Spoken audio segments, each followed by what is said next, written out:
We put this conference together to bring thinkers and scholars and writers and public intellectuals to talk about those issues in a serious way, and then develop friendships and a network and a community that could take those ideas that we learned about and those conversations out into the country to make our country even better than it already is.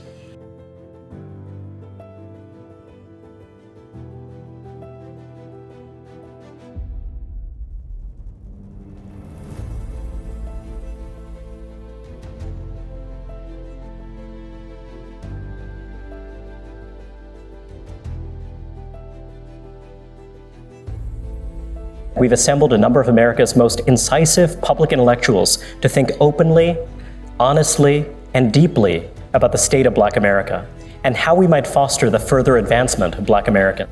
I've heard it called the racial achievement gap, or the opportunity gap. All the damn names changed, but none of the substance does, and the problems still hang around. It's just so superficial. We've got to get beneath all of this and really solve the problems. If America is systemically racist, then we will always be oppressed, and we can never actually overcome oppression. And to assert the possibility of Black excellence is itself an affront against that ideology. We don't need you to feel our pain and pretend like we don't have issues in these communities with violence. What we need are the resources to keep these communities safe. It's possible to become unfairly pessimistic and forget that America is an engine that has been working for 250 years. And it's gotten through worse problems in the past than we've had now. And I'm not saying it'll last forever, but I am optimistic about the near future. I think what the left does, particularly the Black folks, is it tries to convince us to be clients instead of agents. And that is why they hate anyone who talks about agency.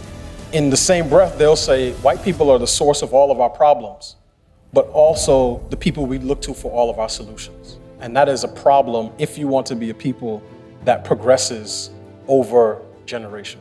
Strong families are the gateway through which we have stronger outcomes in faith, stronger educational outcomes. If you have those two things, you have a hustle mentality and you have a faith connected to moral truths that come from Christianity, then you actually have the tools you need to thrive. Growing up in segregated Birmingham, Alabama, education was my armor.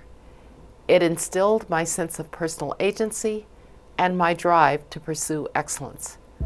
A high-quality education overcomes divisions of race, class, and culture, and it unlocks every person's God-given potential.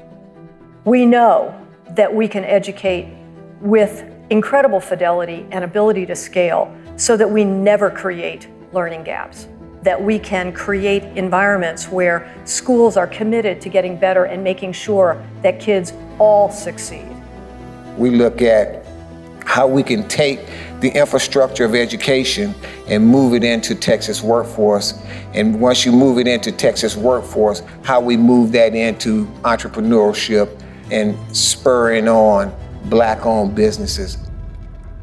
Focus on growing the economy and then trusting that Black Americans will take advantage of this growing economy is what both parties need to do rather than making these overt racial appeals. There's an opportunity that is open for persuasion of people who otherwise think there's something important to be done in terms of equal opportunity, but don't want the excesses of things like DEI and CRT. I like to solve the problem that's in front of me, that's within my wheelhouse, that I have the power to solve. I don't like to spend a lot of time pontificating about things I cannot address. I want to address the stuff I can address, and I want to address it in ways that I really believe will solve it. We are developing a community here. That's what we do. And we don't want it to stop here. We want it to continue. Come back next year, but keep the progress going. Keep in touch. Go to each other's conferences. Share with each other. That's so important for our ability to help change the country.